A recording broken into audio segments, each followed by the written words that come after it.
दुनिया को शायद ये तो पता था कि पाकिस्तानी नामी कोई मुल्क है, लेकिन दुनिया को पाकिस्तान की पहचान नहीं पता था। पाकिस्तान की तारीख में नहीं, दुनिया की तारीख में पहली दफ़ा ऐसा हुआ है कि पाकिस्तान की पहचान बन कर आई है। पाकिस्तान आज अल्हम्दुलिल्लाह दुनिया के बड़े बड़े फैसले करवा रहा है। आप देख लें, जो गुज़िश्ता अभी जो जंग लगी हुई है हालिया, पाक अमेरिका और पाक ईरान की जो जंग लगी हुई है, उसमें पाकिस्तान का रोल बड़ा ज़बरदस्त रोल प्ले कर रहा है। आप देख लें कि यहाँ इस्लामाबाद में एक्सपेक्टेड है कि मुज़ाकरात हो जाएंगे।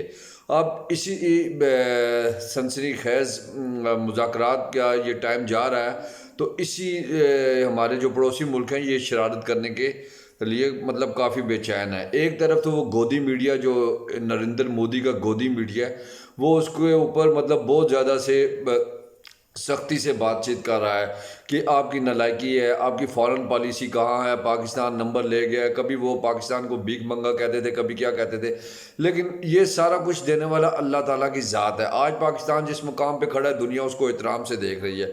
ये बात सच थी, मेरा मानना था। मैं अक्सर लोगों को ये निजी महफिलों में कहता था कि रमज़ान शरीफ के बाद इंशाल्लाह पाकिस्तान की सत्ते खैर है। मैं कोई पॉमिस्ट या नजूमी तो नहीं हूँ, लेकिन मुझे अपने यकीन था कि पाकिस्तान की बेहतरी आने वाली है, और उसी वो यकीन ने ही हमें ना इस राह की तरफ गामजन किया। अब देखें कि दुनिया के फैसले पाकिस्तान के बगैर अधूरे हैं। अब इस्लामाबाद में एक बैठक लगने जा रही है, और वहाँ पे पाक ईरान और ये जो अमेरिका की जो जंग है हालिया, ये बंद हो जाएगी। मैं आज आपको ये बता रहा हूँ कि ये जंग बंद हो जाएगी।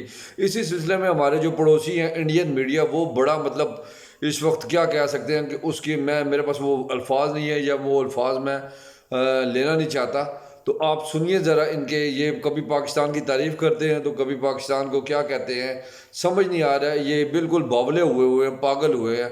आइए हम ज़रा आपको सुनाते हैं इनकी बातचीत, ये ज़रा मुलाजा कीजिएगा। तो अगर पाकिस्तान क्यों मीडिएटर बना है आशुतोष, मैंने अभी 4-5 कारण बताए थे, आपने भी वो देखे होंगे। इसमें कोई पाकिस्तान कोई बहुत इसके लिए जीत हो जाएगी, आप जो कह रहे हैं कि डिप्लोमेटिक कू हो जाएगा, वो ठीक है, वो उस पर एक हम बात कर सकते हैं, डिबेट हो सकती है, लेकिन हमें उसके रीजंस पता है।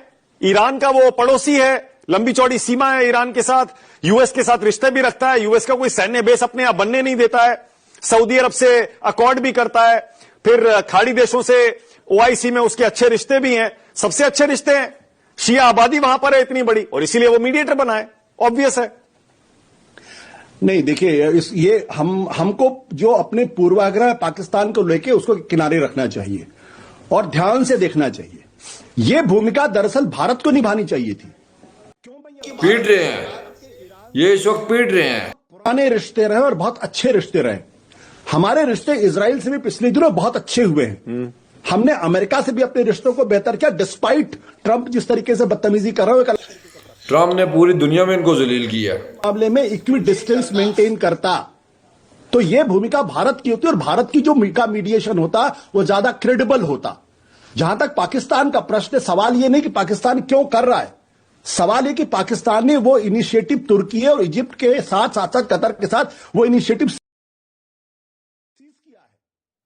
चूंकि उसने इनिशिएटिव सीज किया है। अगर मान लीजिए मैं अभी भी बहुत होपफुल नहीं हूं, क्योंकि जो निगोशिएशंस होते हैं स्टॉप स्टार्ट स्टॉप चलता रहता है, बोखलाहट है, एक लंबा प्रोसेस होता है।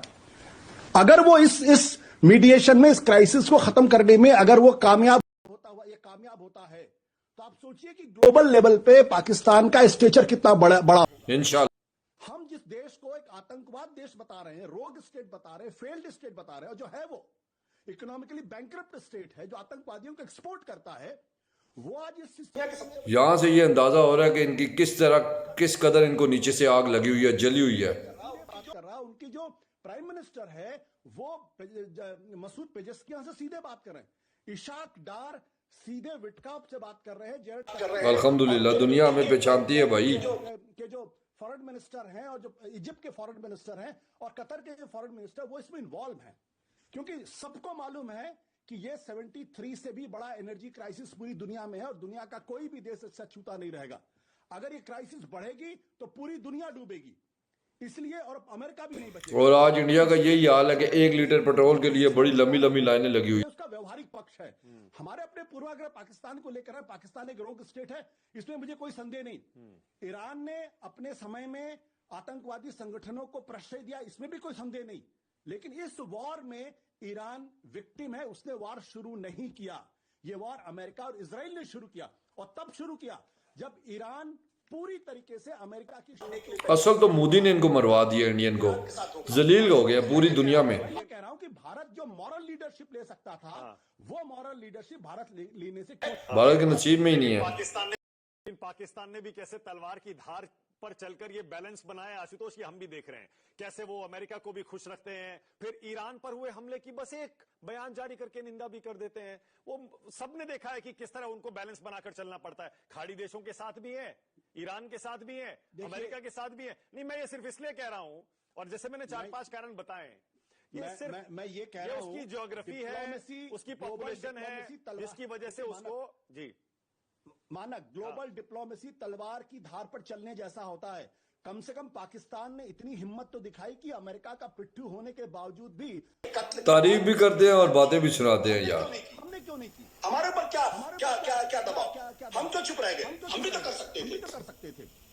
तो ये था इंडियन मीडिया का रिएक्शन। जैसे कि मैंने आपसे पहले भी बात की है कि ये इनको बहुत ज़्यादा इस वक्त तकलीफ़ है, और इनकी तकलीफ़ जो है वो समझ सकते हैं हम, क्योंकि ये जो मई की जंग के बाद आए दिन किसी न किसी स्टेज पे, किसी न किसी मैदान पे ये जलील हो रहे हैं। आज इंडिया के ये आलम था, आज की बात कर रहा हूँ कि 1 लीटर पेट्रोल के लिए आप यकीन करें कि इतनी लंबी लंबी लाइन लगी हुई है।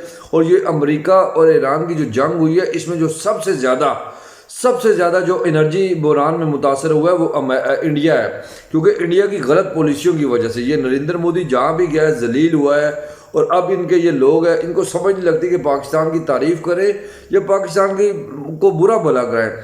बहरहाल इस वक्त अल्लाह ताला की मेहरबानी से पाकिस्तान जिस ट्रैक पे जा रहा है, दुनिया पाकिस्तान की मुतारिफ है, पाकिस्तान की तारीफ़ों के पुल बांध रहे हैं। पाकिस्तान ने एक पहचान बनाई है, पाकिस्तान की गवर्नमेंट जो है वो मुस्तहकम है, पाकिस्तान की जो आर्मी है वो मुस्तहकम है, अवाम में बड़ा जज्बा है। अल्हम्दुलिल्लाह अल्लाह ताला ने हमें एक मुकाम दिया है। और मैंने पहले भी कहा है और अब फिर कहता हूँ कि दुनिया के फैसले पाकिस्तान के बगैर नहीं होंगे। फीडबैक जरूर दीजिएगा। इजाज़त चाहते हैं, अल्लाह हाफिज़।